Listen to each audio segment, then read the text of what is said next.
sudah klik video ini, tapi jangan lupa ya, like, comment, share, and subscribe agar video ini terus berkembang dan bermanfaat.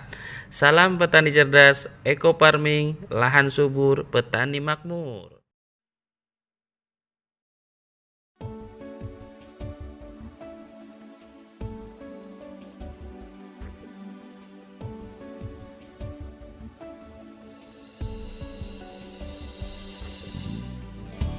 Terbentang luas kekayaan alamnya, juga satwa dan seisinya. Mari kita jaga kelestariannya untuk kehidupan bersama. Yang sederhana tapi cukup menyejukkan. Kalau di tengah teriknya matahari, walaupun pagi, tetap aja di sawah rasa hangat. Oke, Citra Sinergi. Hasil kebunnya melimpah. Assalamualaikum warahmatullahi wabarakatuh, sahabat Sinergi, para petani Indonesia. Jumpa lagi dengan saya, Pak Haji Munir, sebagai konsultan eco farming dari PT BES. Pada pagi ini, pagi menjelang siang ya, saya ucapkan selamat berpuasa bagi yang menjalankan, dan juga pada yang tidak menjalankan juga sama. Baiklah Bapak Ibu sekalian, rasanya perkembangan kita mulai dari tanaman, juga perkembangan dari pupuk itu sendiri bisa dilihat di sini betapa luar biasa eco farming ini. Tanpa menggunakan pupuk kimia sama sekalipun tumbuh dengan bagus. Oke, sebelum lupa, jangan lupa subscribe, like, dan komen ya. Ini penting, gratis, tapi untuk perkembangan selanjutnya video-video saya bisa akan lebih baik lagi dan lebih mantap lagi. Sahabat Sinergi, sambil kita santai, kita sedikit bercerita ataupun mengupas yang saat ini eco farming menjadi satu hal yang tren, artinya yang sangat-sangat menjadi pembahasan di mana-mana. Kita tahu bahwa eco farming, sebetulnya saya bawa juga, sengaja saya kemana-mana bawa. Aduh, banyak nih. Saya sedikit cerita tentang eco farming ya.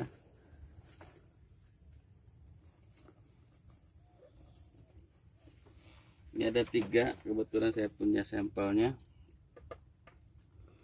Ini dari berbagai generasi nih ceritanya.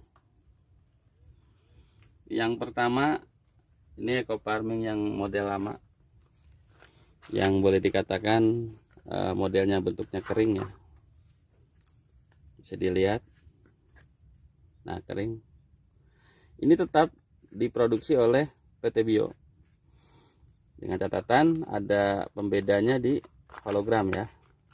Betul, hologramnya udah terlalu lama ya. Nah, ini jelas tuh diproduksi oleh PT Bandung Eco Sinergi. Tetap. Jadi yang kering itu sebetulnya pada awalnya dari PT Bio ini juga memproduksi dalam bentuk kering. Lalu dengan berjalannya waktu, bahwa eco farming yang kering ini ada hal yang perlu disempurnakan, dimana pada kondisi kering ini selain pertama menyulitkan dalam pelarutan, agak lama ya maksudnya, terus juga kondisi kering, kondisi yang tidak diinginkan oleh bakteri, terutama bakteri positif, sehingga PT Bio mengeluarkan dalam bentuk lembab. Setelah yang kemasan yang ini di stop, artinya tidak diproduksi kembali, muncullah yang berikutnya, yaitu eco farming dalam posisi sebagai double power.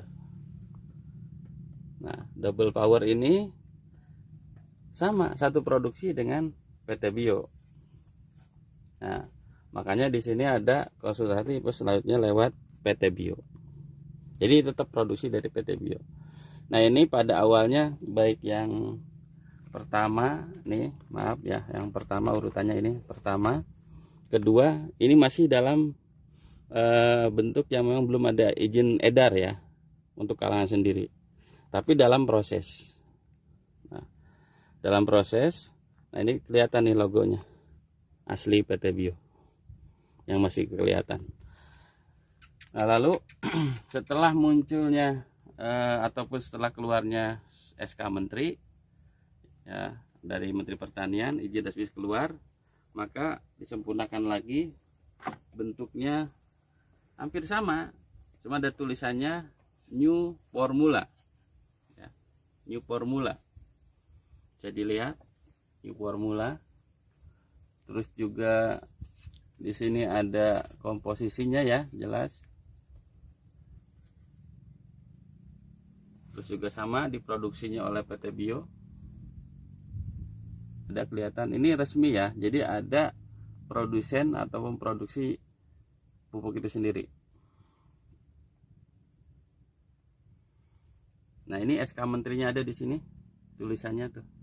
Dan ada masa expire. Sebenarnya masa expire ini hanya mengikuti standarisasi dari peraturan. Yang sesungguhnya ini masa expire-nya cukup lama, cukup panjang. Selagi memang kondisi disimpan pada kondisi suhu kamar. Nah, kita lihat di dalamnya. Ya, tadi yang pertama kering itu tidak ada bungkus plastik. Nah, yang ini sudah berbungkus plastik. Nah, ini kelihatan ada spora. Spora ini menunjukkan bahwa inilah yang dikatakan organik. Jadi kalau tidak organik, mohon maaf, bahan bakunya bukan organik misalnya, dia tidak akan menimbulkan spora. Spora ini juga ada fungsinya, yaitu untuk mengantisipasi sebagai jamur antagonis ya, yang biasa menyerang di bagian tanah. Di dalamnya dilengkapi juga dengan ini seperti biasa. Nah, bedanya kalau yang tadi yang apa namanya, yang double power ya, saya ulang lagi, yang double power. Nah, yang double power ini ada tulisan ini di dalamnya itu. Nah, pupuk ini dapat digunakan juga untuk ternak dan ikan. Oke, kita sedikit mengenal lebih dalam mengenai eco farming itu sendiri. Eco farming ini perlu sahabat sinergi para petani ketahui bahwa ada kandungan utama di dalam pupuk ini ya, ada dua. Yang pertama nutrisi, yang kedua bakteri.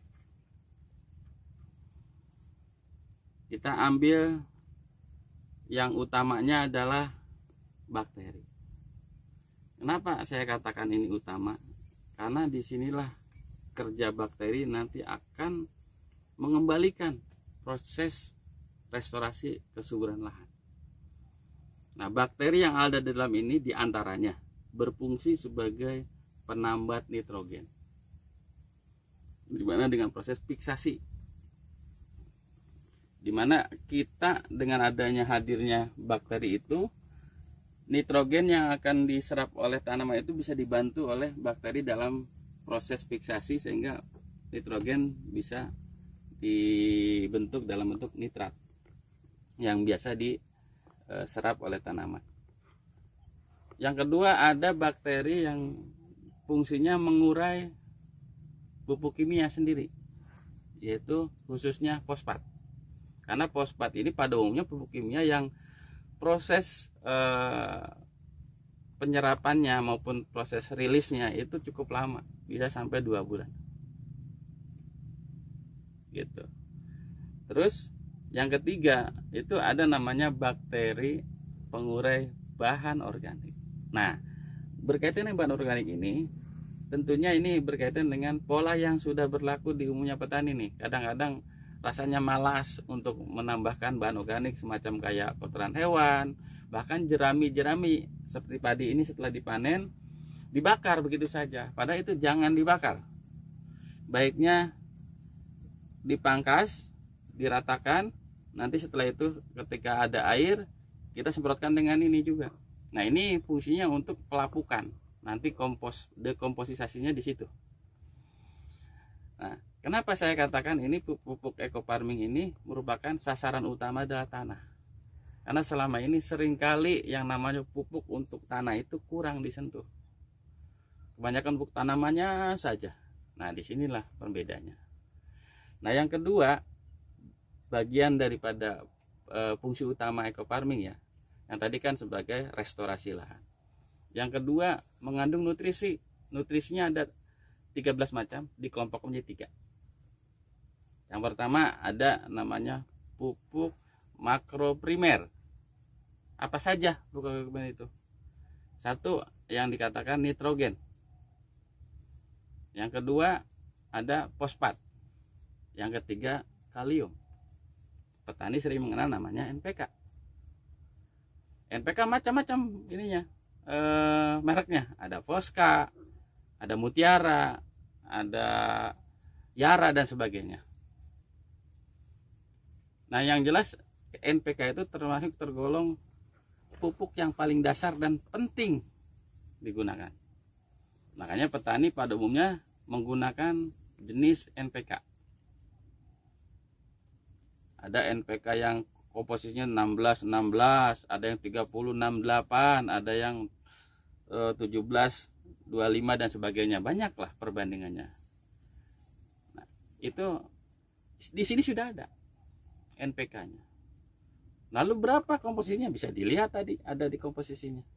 Ini N total ini menggambarkan ininya apa, kandungan nitrogen. Terus P2O5 ini juga sama P-nya. Terus K2O juga ini juga sama, NPK-nya ada.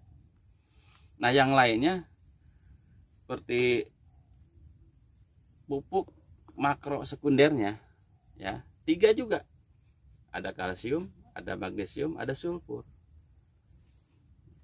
Ini juga petani sering digunakan biasanya yang sudah paham petaninya, yang sudah sedikit banyak mengerti tentang bagaimana menyuburkan tanah, yaitu diantaranya menggunakan dolomit. Nah, dolomit itu kandungan utamanya adalah kalsium dan magnesium. Di sini sudah ada. Dan yang ketiga, kelompok yang kecil tapi penting. Justru inilah yang membedakan, ibarat dalam makanan itu seleranya nanti. Jadi hara mikronya itu ada 7. Maaf salah ngitung, 7. Satu kita urai nih. Ada yang namanya boron ya, kita boron. Yang kedua ada namanya besi ya, Fe. Ada mangan, ada molibdenum. Ada lagi tembaga, kuprum. Ada zinc itu seng. Yang terakhir klor. Nah, klor ini biasanya lebih banyak dikenal di umumnya sebagai konsumsi sehari-hari itu garam. Garam itu kandungannya adalah natrium klorida. Nah, di sini juga ada kloridanya. Kalau zaman dulu ada istilah KCl, itu berarti gabungan antara kalium dan klorida. Nah, sekarang sudah jarang ya petani menggunakan. Kenapa? Karena pupuk itu sudah tidak disubsidi. Petani lebih sering menggunakan pupuk yang subsidi. Kenapa? Karena murahnya. Nah, di sini mungkin pemerintah sudah berusaha untuk membantu. Dari tahun berapa itu subsidi berlaku? Semenjak zamannya Pak Presiden Soeharto. ya tahun 60-an, bahkan zaman Bung Karno juga sudah ada, cuman lebih ininya ke zaman periode Orde Baru karena ada Repelita dan sebagainya. Yang jelas pupuk ini sudah lama disubsidi. Entah di zaman sekarang ini Pak Jokowi rupanya mengurangi, entah ada kepentingan apa, saya nggak ngerti lah, itu urusan politik. Yang jelas pupuk subsidi mulai saat ini mulai dikurangi subsidinya. Makanya kesempatan emas buat kita. Tawarkan, berikan solusi para petani bahwa ada pupuk yang sudah lengkap. Ada NPK-nya, ada dolomitnya, ada unsur mikronya, bahkan ada bakteri sebagai perbaikan untuk lahan-lahannya. Ini pupuk yang udah kelasnya udah kelas yang paling tinggi, atau dikatakan pupuk hayati. Kenapa saya katakan pupuk hayati? Karena ada dalam makhluk hidup di dalamnya. Baiklah, sahabat sinergi, para petani Indonesia, berkaitan dengan produk pupuk, ya, tidak hanya eco farming, pupuk lainnya pun sama. Ketika itu dipasarkan ke publik, itu mesti ada izin edar. Jadi ini mohon perhatian nih kepada para sahabat sinergi, tolong untuk memasarkan kita perhatikan ada izin edar. Artinya kalau kita sudah memasarkan atau menjual belikan produk yang ada izin edarnya, kita aman. Artinya resmi oleh pemerintah diizinkan. Mohon maaf, yang belum ada izin berarti belum secara publik dibolehkan. Nah, sementara kalaupun ada sifatnya intern, seperti ini yang tadi saya katakan di awal, karena ini juga pupuk ini dalam rangka uji coba awalnya, demplot di mana-mana, makanya tulisannya adalah untuk kalangan sendiri. Makanya yang mendemplot rata-rata adalah membernya atau anggota yang sudah tergabung di eco farming. Baik Bapak Ibu sekalian, rasanya untuk cerita eco farming ini banyak hal ya yang harus kita perhatikan, terutama ketika kita mau melarutkan ya. Terkadang ini banyak sekali yang menjadi pertanyaan, Pak, boleh nggak kalau misalnya dengan air biasa atau tambah gula dan sebagainya. Saya sudah katakan bahwa untuk pelarutan ini, kalau tujuan utamanya untuk tanah, semprot ke lahan, ini dilarutkan dengan air tetes tebu atau air tebunya langsung. Kalau ada, kalau tidak ada, gunakan air kelapa.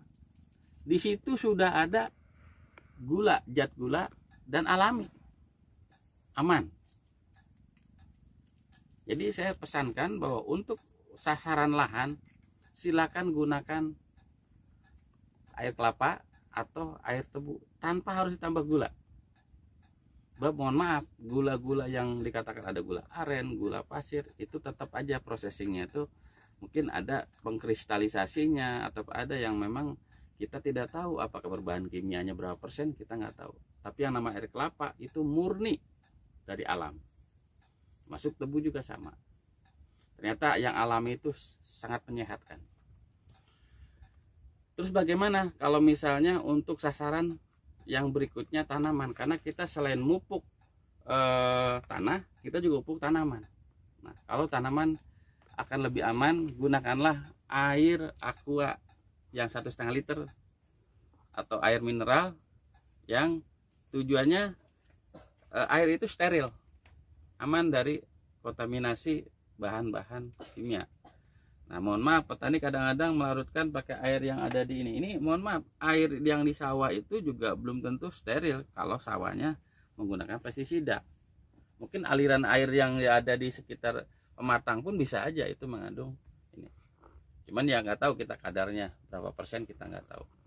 Nah, untuk khusus pelarut kalau bisa jangan menggunakan air yang lain lah, air biasa atau air keran juga boleh, yang penting air bersih dan steril. Nah, bagaimana kalau dengan air biasa, apa perlu penambahan molase gitu kan? Kalau untuk tanah boleh gunakan molase, atau bahasanya kalau molase yang sebenarnya itu bentuknya itu hitam kental kayak kecap. Bahkan pakai kecap pun nggak apa-apa, pengganti dari molase, gitu kan.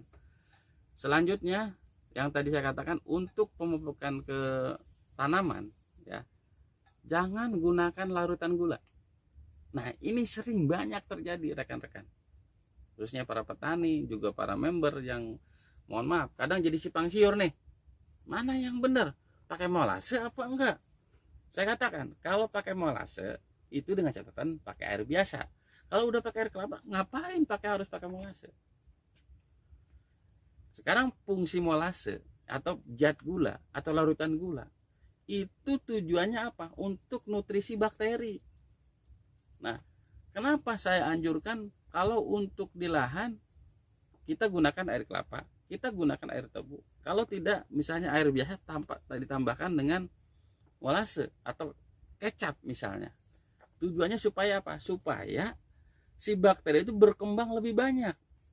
Sehingga ketika kita semprotkan ke tanah, bakteri sudah banyak yang memproses di situ.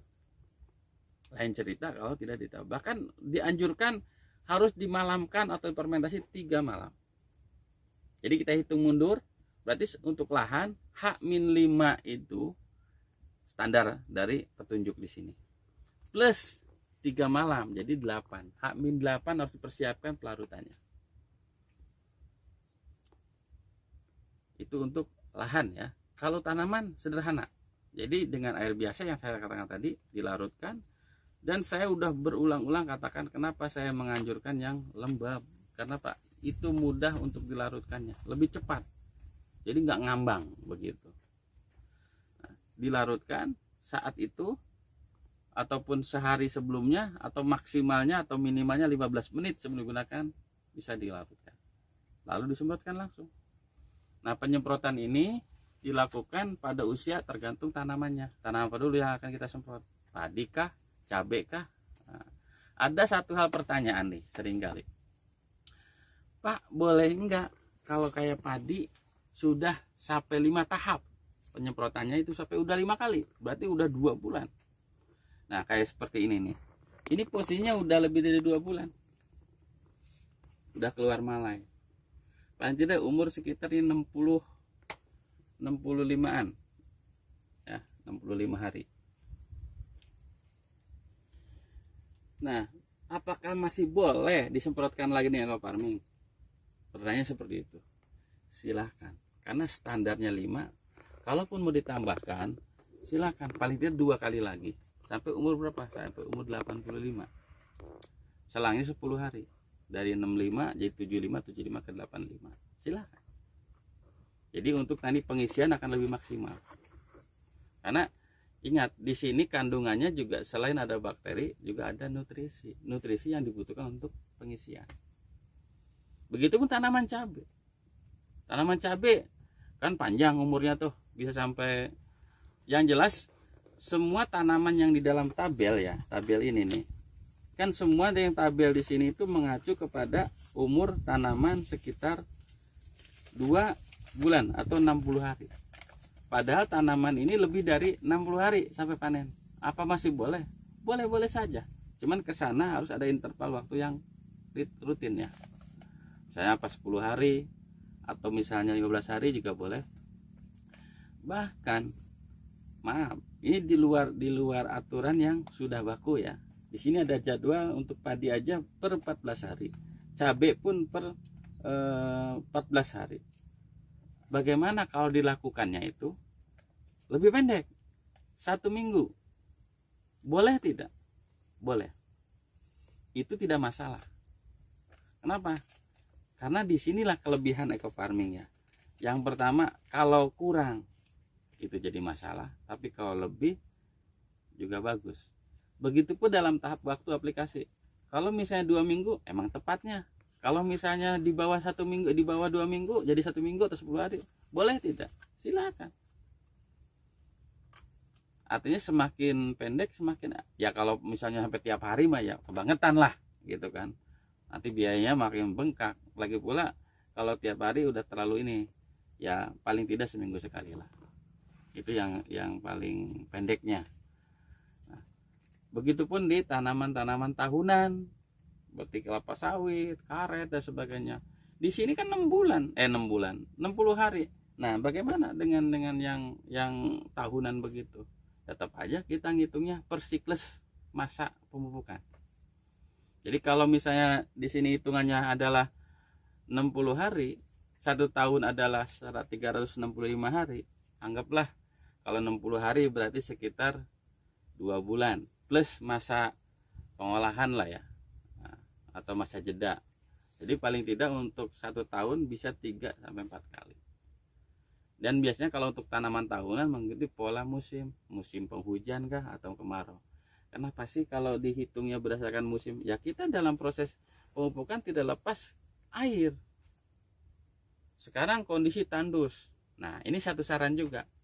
Misalnya di tanaman perkebunan ataupun di tanaman sayuran, kondisi ekstrim, hujan jarang, terus di situ banyak tanaman-tanaman yang mulai layu dan mulai ya kritis lah.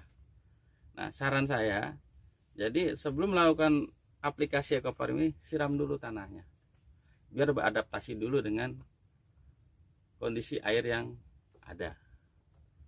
Nah, air di sini penting dalam proses pemupukan karena salah satunya adalah untuk pelarut.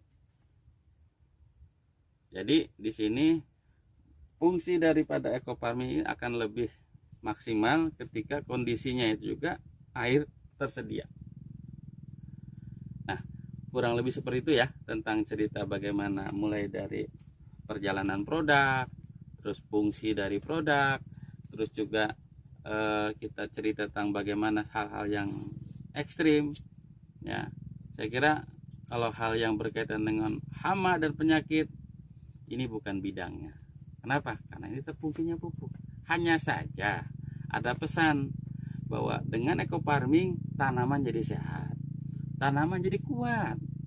Tadi petani saya bilang katanya kalau ekofarming batang padinya aja keras. Banyak yang membuktikan selain dia tidak roboh, kalau ketika ada kena angin angin hujan kayak gitu juga. Jadi ketika ada hama juga, terutama hama penghisap ataupun penusuk, dia akan tidak betah di situ. Nah, makanya fungsi daripada ekofarming di sini dalam rangka menstabilkan ataupun menyeimbangkan nutrisi tanaman sehingga tanaman itu menjadi sehat, imunitasnya kuat. Insya Allah hama yang ada tidak menjadikan tanaman kita menjadi fatal. Mohon maaf ketika terjadi mungkin mitra bisnis atau mitra sinergi atau para petani, kok pakai ekofarming gagal panen lah. Mungkin ada satu hal yang harus diteliti, kenapa terjadi demikian. Dan saya sering mendapati beberapa yang komplain ke saya, ternyata kesalahannya adalah tadi yang saya katakan, pakai larutan gula untuk sasaran tanaman, padahal gula itu tidak ada efek buat tanaman, justru menjadi perekat.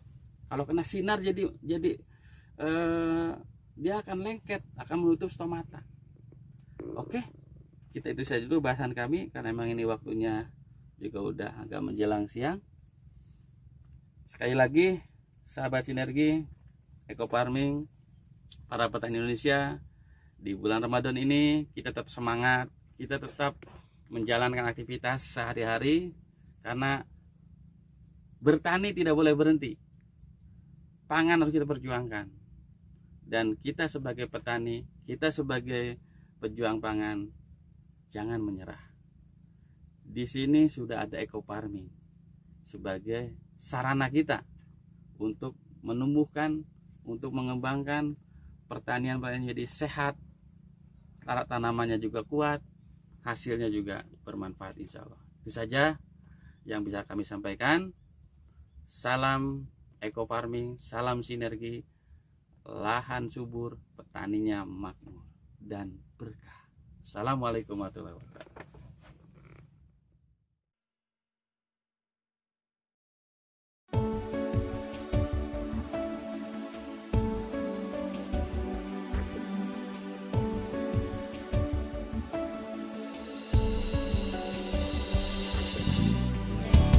terbentang luas kekayaan alamnya, juga satwa dan seisinya. Mari kita jaga kelestariannya untuk kehidupan bersama.